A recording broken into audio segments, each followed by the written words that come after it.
예, 시편 말씀, 시편 46편에 있는 말씀에서 하나님 말씀을 함께 보시겠습니다.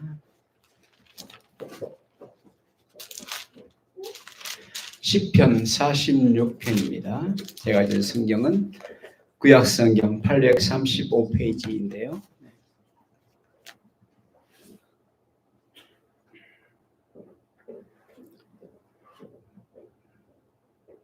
시편 46편 5절,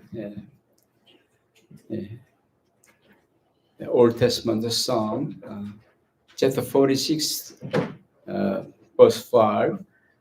같이 읽지요. 시작. 하나님이 그 성중에 거하심에 성이 요동치 아니할 것이라. 새벽에 하나님이 도우시리로다. 다시 한 번요. One more time. 하나님이 그 성중에 거하심에 성이 요동치 아니할 것이라. 새벽에 하나님이 도우시리로다. 아멘. 새벽은 날이 밝기 전의 시간, 캄캄한 시간, 그 시간을 가리킵니다.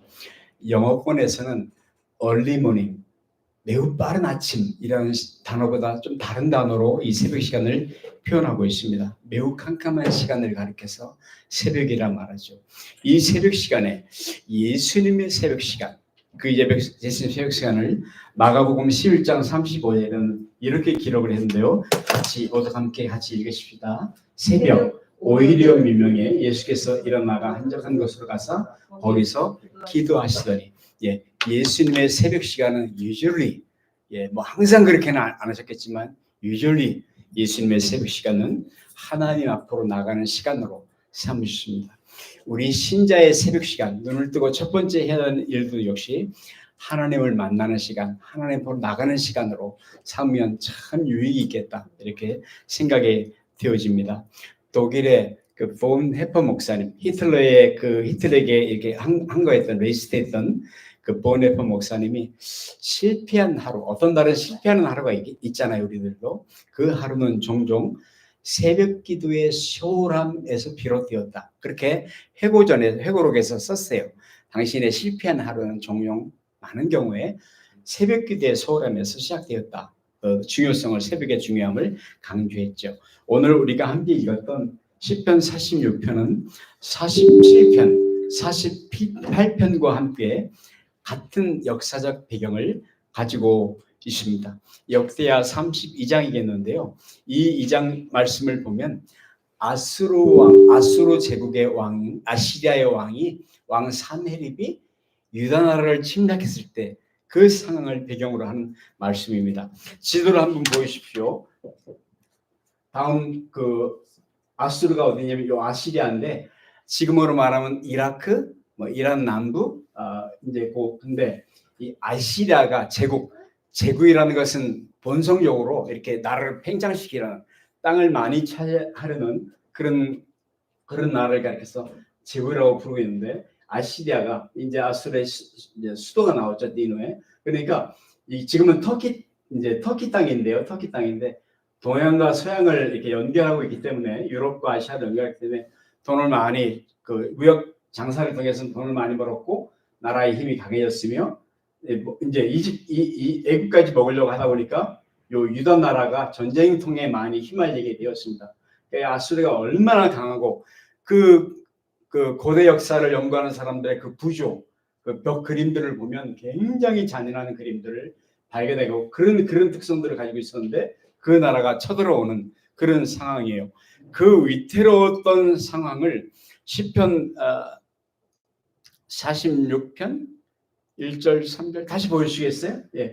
보시면 얼마나 그 상황이 위태로운 상황이든지, 그러므로 땅이 변하든지 산이 흔들려 바다가 흔들리든지 바닷물이 흉어가 떨어든지, 그러니까 산, 바다, 땅, 우리말로 말하면 산천 초목이 막 흔들릴 만큼 full of fear, 그러니까 굉장히 두려운 상황이었다는 것이에요. 막 요동하는 그런 상황이었다는 것이에요. 근데 이 말씀에서 우리의 눈길을, 그런데 이런 두려운 상황인데 눈길을 끄고 있는 것은, 우리는 같이 읽죠. 시작. 우리는 두려워하리로다. 우리는 두려워.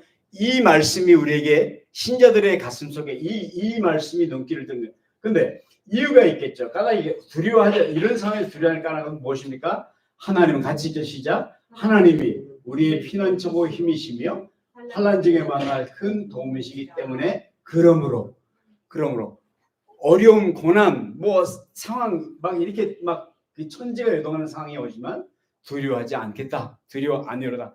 이건 정말 큰 신앙적인 고백을 가리켜서 말씀하고 있어요. 제가 이 46편 1절 말씀을 킹 제임스 버전에서 찾아봤는데 한번 보십시오. 영어 성경에 보니까 이렇게 표현을 했어요. God is our refuge. 하나님은 나의 피난처이시다. 우리의 피난처이시다. And strength, 힘이시다. 아멘. 힘이시, 피난처의 힘이시기 때문에 a very present help in trouble. 이 present help를 말하죠. 하나님은 나의 지금 정말 present help, 나의 앞에서 나를 도우시는 분, 나의 등 뒤에서 나를 도우시는 분 하는 말씀처럼 실질적인 힘이 되시는 하나님이 우리 함께 하시기 때문에 두려워하지 않겠다 하는 말씀입니다. 여러분, 성경에는 두려워하지 말라는 말씀이 약 365번 기록되어 있다 그래요. 네덜란드의 어느 목사님이 감옥에 갇혀 있으면서 예수 믿는다고 감옥에 갇혀서 너무 고통스러워서 힘든 가운데 성경을, 지금 우리나라 대통령께서 성경을 보는 것처럼 그 성경을 보고 있는데 두려워 아니하리로다라는 눈에 띄어서 몇 번이나 기록되어 세워보니까 365번 기록되어 있다는 거예요. 이 말은 무슨 말씀이에요? 365일 날마다 우리에게 필요한 말씀이 우리는 두려워하지 아니하리로다. heavy spirit, 날마다 아침 뜨면 눈 뜨면 돈 문제, 자식 문제, 걱정거리 날마다 우리를 짓눌러요. 신앙이 없으면 눌릴 수밖에 없는, 그러니까 술 마시고 마약하고 뭐 다른 거에 중독될 수밖에 없는 그런 상황인데 하나님께서 말씀하시죠. 우리를 아시는 하나님이 두려워하지 말라고 말씀을 하십니다. 그런데 여러분, 우리가 정말 비참할 때가 있죠. 어려질 때가 있죠. 이사야서 41장 14절 말씀 보여주시면요. 뭐라고 말씀합니까? 지렁이 같은 너희 야곱아 두려워하지 말아라 하고 말씀하세요. 어떤 때는 정말 지렁이같이 되는 그런 비참한, 그런 낮아진, 그런 벌레 같은 상황이 되는, 우리 친척들, 친구들이 벌레 쳐다보는 그런 정말 어려운 형편에 빠질 수 있는 그런 상황이라는 것이에요. 그런데 하나님 말씀하세요. 두려워하지 말라고 말씀을 하십니다. 여러분, 지난 주간에 우리가 설 명절을 보내었지만 이 설 명절에 가족들이, 형제들이 모이는, 동기간들이, 친구들이 모이는 거 보니까 우리가 참 마음이 좋고 흐뭇하고, 그리고 한편에서는 우리나라의 최고 대통령이신 현직 대통령께서 그 감옥 속에서 차가운 바다 감옥 안에 갇혀 계시는 모습이 우리를 아프고 슬프게 했습니다. 대통령이 정말 나라의 최고 권력인 대통령이 지렁이 같은 벌레 같은 사람으로 지금 낮춰져 있는 거죠. 그러니까 이 백성들이 해도 너무한다. 해도 너무한다. 대통령이 뭐 경찰이든 뭐 화력으로 무장한 공수처원들이든 누구도 다치지 않는다. 다 같은 국민이다. 그렇게 하면서 스스로 걸어 나오셨어요. 한나라에서 스스로 걸어 나오셨는데 그 후에도 계속 이루어지는 일들이 정말 야비한, 비열한 그런 슬픈 분노를 갖게 하고 있습니다. 특별히 요즘은 재판관들, 사법부의 최고인 재판관들, 우리나라에 한 3,000명 있다 그러는데 뭐 모든 재판관들이 그런 건 아니겠지만 그중에 약 10%, 15%, 약 10%, 그들이 우리말 연구회, 아까 우리가 잠깐 김진홍 목사님 통해 설명 들었던 그 우리말 연구회라는 그 태들이, 그 사람들이 공부하면서 우리가 요직에 들어가자, 나이가 50 되면 최고 권력자가 되자, 그러니까 그 아래는 그 사람들 눈치 볼 수 없게 만드는 거예요. 3,000명 법관들이 다 그 사람들의 눈치를 봅니다. 대부분이 그렇습니다. 그러니까 재판관들이 야비하다, 우리를 낙심케 하고 있어요. 자기들이 잘못된 것들을 알면서도 조직시키기, 우리 검찰, 우리 판검사, 우리 조직을 지켜내야 되겠다. 지금 뭐 다 엉망인데 들춰내면 한도 없겠다. 그래서 그런 조직시키기, 그런 생리를 보이게 했어요. 한 통속을 보이게 했어요. 여러분, 아픔 중에 아픔은 배신의 아픔이라 그래요. 믿었는데 되게 칼 꼽는 거. 단테가 쓴 그 지옥편에 보면, 신곡 지옥편에 보면 제일 밑바닥에 가로등에다가 이제 지옥의 제일 하부에, 왜 예수를 마지막 판에 배반했으니까 브루투스 넘어져도 등에 창치려는 사람, 믿고 임명장 주었는데 창찌르고 있는 많은 사람들. 그런데 그런 와중에도 정말로 엉망진창에도 우리를 놀래게 하고 있는 것은 이런 와중에도 근데 대통령님의 62년생인가 그래요. 근데 대통령님의 의원함이 우리를 놀라게 하고 있어요. 지금 이 정도 되면 뭐 어떻게 살지 이거 내란죄 외환죄는 뭐 무기징역 사형이 일어났는데 우리 가족은 어떻게 되는가 나는 어떻게 되지 이럴 텐데 대통령이 변호사들이 접견하고 나와서 그래요. 대통령이 너무 유연하다는 거예요. 막 잠도 이제 물론 뭐 상상할 수 없는 지경이겠지만 그러나 지난 2년 반 대통령 하면서 얼마나 힘들었는지 모처럼 만에 꿀잠 잔다고 말씀하실 만큼 그 의연함을 보이고 계세요. 그리고 감옥 안에 있는 그분이 오히려 감옥 밖에 있는 국민들을 염려를 해. 이 추운데 건강은 어떠신지, 생계는 장사는 잘 되고 있는지를 염려하면서 또 청년들 한창 꿈을 꾸어야 할 청년들 그들의 꿈이 이런 현실 앞에서 좌절되지는 않고 있는지 그런 것들을 염려하는 모습을 보면서 제가 생각했어요. 우리 대통령님이 정말 큰 사람이구나. 큰 사람이구나. 큰 사람이구나. 군주이시구나. 그런 생각을 했습니다. 여러분, 된 사람, 난 사람, 든 사람, 공부를 많이 해서 지식을 많이 가진 사람, 또 난 사람, 똑똑한 사람도 있지만 된 사람이라는 말이 있잖아요. 된 사람. 근데 우리 대통령이 정말 그릇이 큰 분이다. 되신 분이시다. 그런 생각을 했어요. 백성들이 자꾸 뭐 입장 차이는 있겠지만 백성들이 자꾸 모여들기 시작하고 현실을 파악하고 이 계엄령이 계몽령이라는 말이 나올 만큼 또 국민 강사 어떤 강사가 협회들을 많이 기울인 어떤 강사가 나서 대통령의 계엄령은 계몽령이었습니다. 백성들이 지금 수많이 깨어나고 있고 잠자는 사람은 회개해야 돼. 깨어나고 있고 알아야 된다는 것이지. 역사를 알아야 되고 세계 지도를 오죽하면 제가 지난주에 설교할 때 세계 지도를 보면서 우리나라가 공산주의와 남한주의의 사이에 낀 나라라고 미국한테도 중요하고 한국한테도 중요한 그런 우리 자라나는 새끼들을 위해서도 중요한 나라라고 제가 강조를 했다 하는 말씀인 것이에요. 여러분 개혁이라는 거 새롭게 한다는 거 고친다는 거 이것은 정말 어려운 일이에요. 이 개혁은 때로 목숨을 걸어야만 이루어지기도 하는 일이 바로 개혁이라 하는 말이에요. 여러분 1517년 지금으로부터 500년 전에 우리 시대를 살아가는 후대들이 종교 개혁이라고 붙인 그런 개혁 운동이 있었습니다. 그 개혁의 혜택을 오늘 우리가 보고 있는 것이에요.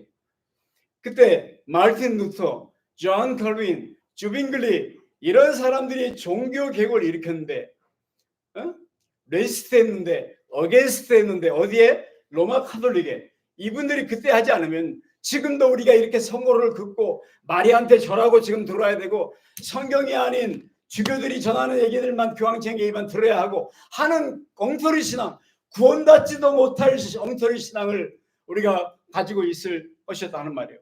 여러분 찌빙글리라는 사람 얘기했지만 이 사람은 당시에 성경을 번역해서 사람들에게 성경을 읽고 성경대로 신앙생활을 해야 한다. 하나님의 말씀, 하나님의 마음 이 말씀을 따라서 신앙생활을 해야 됩니다. 아멘. 그랬다 그래서 이 찌빙글리가 어떻게 죽었습니까? 보십시오. 이 찌빙글리의 초상화인데 이 찌빙글리는 성경을 번역해서 나눴다 그래서 사실은 어떻게 죽었냐면 화형을 당해서 죽었습니다. 예, 사형의 종류가 화형이었다는 말이에요. 여러분 종교 개혁자들이 생명을 걸고 한 그 개혁의 혜택을 오늘 우리가 보고 있다 하는 말씀입니다. 그만큼 어려웠던 일인 거예요. 오늘 성경은 우리에게 이렇게 말합니다. 의인의 요동함을 하나님이 허락치 아니하신다. 뭐 조금 어렵다 그래서 이리 흔들리고 저리 흔들리고 이 편에서 큰 소리 낸다 그래서 와가 아니고 아까 matching on in truth 우리가 하나님의 진리의 말씀을 따라서 한 사람이 사서하고 1000명이 반대할지라도 나는 한 사람 죽을 줄 알면서도 손해볼 줄 알면서도 친척과 재물과 명예와 생명을 빼앗겨도 나는 한 사람 편에 서겠다. 진리편에 서겠다. 그가 영원히 사는 것이 사람인 것입니다. 아멘. 예, 몸은 죽이는 사람을 두려워하지 말고 영혼과 몸을 아울러 지옥에 던질 수 있는 그 하나님을 두려워하는 신앙을 가지라고 우리에게 말씀하십니다. 시편 55편 2절 말씀을 보시죠. 그런 말씀들이 계속 반복되는데 여기 하나님을 의지하는 말씀을 하시면서 너를 붙이시고 뭐라고 다음 같이 읽죠? 의인의 요동함을 영영이 허락지 아니하시라. 이 의인은 믿는 사람, 하나님을 믿는 사람, 예수를 그리스도로 믿는 사람, 이 의인은 요동함을 하나님이 허락지. 왜? 하나님이 지금 개입할 틈을 보고 계셔. 하나님이 도와주실 거예요. 그 적절한 때를 하나님은 아셔.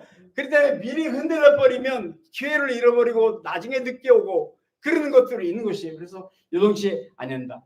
다른 말씀, 시편 말씀에 의인은 대저 의인은 7번 넘어지만 8번 일어나는 것이 믿는 사람, 예수를 믿는 사람, 하나님을 믿는 사람이라고 말씀을 하십니다. 오늘 본문의 말씀, 시편 말씀이 역대하 32장 말씀을 배경으로 한 말씀을 드렸습니다. 이 아수르의 산헬이 막 쳐들어오니까, 최강대국 한 산헬이 쳐들어오니까 그때 히스기야 임금은 나라의 모든 금은들을 다 모아서 뇌물도 바쳐봐요. 뭐 마음이 그러면 좀 편해져서 돌아갈까 뇌물도 바쳐보고, 또 이때에 유명한 수로공사도 합니다. 성을 내어설 것을 대비해서 바깥성 기원섬에서 실로암까지 물을 끌어들이는 엄청난 공사를 하기도 합니다. 다윗의 무너진 성벽을 더 높이 쌓아보기도 합니다. 그런데 여러분, 그렇지만 다 소용이 없었던 것이에요. 이게 뭐가 되겠다고 작정을 하니까 지금 재판관들이 어디까지 불의를 행할까를 우리가 지금 상상할 수가 없는 그런 상황이 생겼어요. 그러니까 히스기야가 그 아말렉이 쳐들어왔을 때 모세는 기도하고 여호수아군은 나가서 싸웠던 것처럼 우리와 나라 사이에 지금 태평양이 가로막혀 있으니까 지금 강한으로 뛰어나갈 수는 없어요. 그러나 여기서 우리가 나라는 상관없는 일이야, 우리 애들이 얘기한 것처럼 그게 우리랑 무슨 상관이에요? 그런 마음 가지면 안 되는 것이고, 여기서 우리가 모세가 나이가 들어서 전쟁 때로 싸우지를 못했지만 손을 놓고 기도한 것처럼 하나님 앞에 나라를 염려하며 근심하며 하나님 앞에 눈물로 기도하며 하나님이 그 눈물을 받으시는 하나님, 우리의 기도를 천사들의 손을 통해서 받으시는 하나님께서 우리 이민교회 700만 800만 이 이민교회들이 다 같은 마음을 가지고 하나님이 기도하면 하나님이 들으시고 우리 고국에서 기도하는 사람들의 기도와 함께 받으시고 하나님께서 가장 적절한 시간에 가장 우리가 모르는 하나님의 타이밍에 하나님이 응답해 주실로 믿습니다. 여러분, 이게 모두 다 무효했지만 히스기야 한편으로 기도합니다. 에스더가 죽으면 죽으리이다 하고 하나님 앞에 기도하고 또 행동했던 것처럼 기도합니다. 근데 하나님 마침내 개입하셨어요. 어떻게 계셨습니까? 그 말씀이 역대하 말씀에 기록되어 있는데요. 어떻게 했다고요? 하나님께서 어떻게 했다고요? 한 천사를 보내어 아수라의 지역에서 모든 큰 용사와 대장과 지휘관을 멸하시지라. 다른 성경에 이사야서 30장에는 18만 5천 명을 천사를 보내어, 그러니까 이 천사가 무슨 천사인지 모르겠어요. 전염병인지 뭔지는 모르겠지만 밤사이에, 하룻밤 사이에 18만 5천 명을, 하나님의 방법에는, 하나님의 지혜에는 한계가 없습니다. 아멘이시죠? 예, 하나님이 그렇게 아수르 왕이 낮에 뜨거워져서 얼마나 부끄럽겠어요. 그의 시절에 들어갔을 때 그의 만자들이 아들들이 거기서 칼로 죽여버렸더라. 아버지를 칼로 죽였다 하는 말씀이 역사적인 사건입니다. 이 말씀을 시편 30 말씀에 기록하고 있고 역대하 37장 말씀에 동일하게 기록되어 있는 말씀입니다. 하나님의 방법에는 한이 없습니다. 예, 나 같은 죄인, 우리 같은 죄인, 하나님도 모르고 죽으면 하나님 없는 곳으로 지옥으로 가서 영원히 살 수밖에 없는, 영원한 형벌을 받을 수밖에 없는 나를 구원하신 그 하나님의 지혜를 로마서 11장 33절에는 이렇게 말씀을 합니다. 같이 읽죠. 시작. 하나님의 지혜와 지식에 부유하며 그의 판단은 칭해지 못할 것이며 그의 길은 찾지 못할 것이며. 예, 하나님의 지혜는 한량이 없습니다. 우리가 해낼 수가 없어요. 어떻게 쓸지 몰라요. 우리를 구원하신 지혜, 하나님의 깊도다. 이 깊도다가 감탄사 아니겠어요? 하나님의 지혜, 예수님을 구주로 델리버로 우리를 구원하시기에 보내서 우리를 구원하시는 천사도 몰랐다는 거야. 천사들을 몰랐다. 천사들을 몰랐다. 깊도다. 하나님의 지혜요. 여러분, 하나님은 우리의 살아갈 날 동안에도 우리를 도우시는 하나님이십니다. 어떻게 언제 도우십니까? 오늘 우리가 읽은 말씀을 읽고 마치죠. 시편 46편 5절 말씀에 하나님이 그 성령에 거하심에 성의 여동자를 언제 도우신다고요? 새벽에 하나님이 도우셔요. 저도 이렇게 많은 인생을 살지 않았지만 돌이켜보니까요, 정말 어려울 때 그게 우리 사람인 거예요. 어려울 때는 몸부림칠 수밖에 없어. 근데 돌아보니까 하나님이 도우셨어. 사람을 붙이시든지 환경에 길을 열으셨든지 하나님이 개입하시고 도우셨어요. 근데 그 시간에 긴장하고 아파하는 것은 몸을 입고 있는 사람으로서는 당연한 도리예요. 여러분, 예수님도 십자가에 돌아가시고 3일 동안 캄캄한 예수님의 그 몸이 더운 지방이니까 썩고 있었겠죠. 다시 살아났어요. 그동안에 제자들이 실망하고 낙심하고 여인들이 울고 그는 나타났지만 우리가 바라보는 소망은 무엇이에요? 소망. 고난은 잠시 받는 것이지만 영광은 영원하다. 누구의 영광을 바라보고 있는 것이에요. 아멘. 여러분, 심리학 용어 중에 캥거루 케어 효과라는 효과가 있습니다. 어린아기를 캥거루가 안듯이 자꾸 안아주면, 특별히 엄마 아빠가 맨살로 자꾸 아이를 안아주면 그 아이가 매우 정서적으로 안정감을 갖는 거예요. 심지어는 미숙한 아이, 막 죽어가던 아이가 쌍둥이 둘을 붙여놓으니까 다시 살아나는 그런 일이 있을 만큼 안아주면 효과하는 거죠. 우리 교인들도 이 홀리키스, 우리가 자꾸 이렇게 따뜻하게 해주면 놀라운 치료가 생기는 것이에요. 하나님은 나의 피난처시고 힘이십니다. 하나님은 우리가 환난 중에 만날 도움이십니다. 아멘. 여러분, 그래서 우리 신자들 그리스도인들은 하나님 품에 자주 안겨야 합니다. 아멘. 하나님 품에 자주 안기십시오. 킹거루 효과와 같이 하나님께 안기는 사람들을 하나님은 치료하시고 위로하시고 지혜와 힘을 주시고 새롭게 하실 것입니다. 하나님께서 여러분들을 범사에 도우실 것입니다. 아멘. 아멘. 우리 찬송하시고 예배를 피하도록 하십시다. 아멘.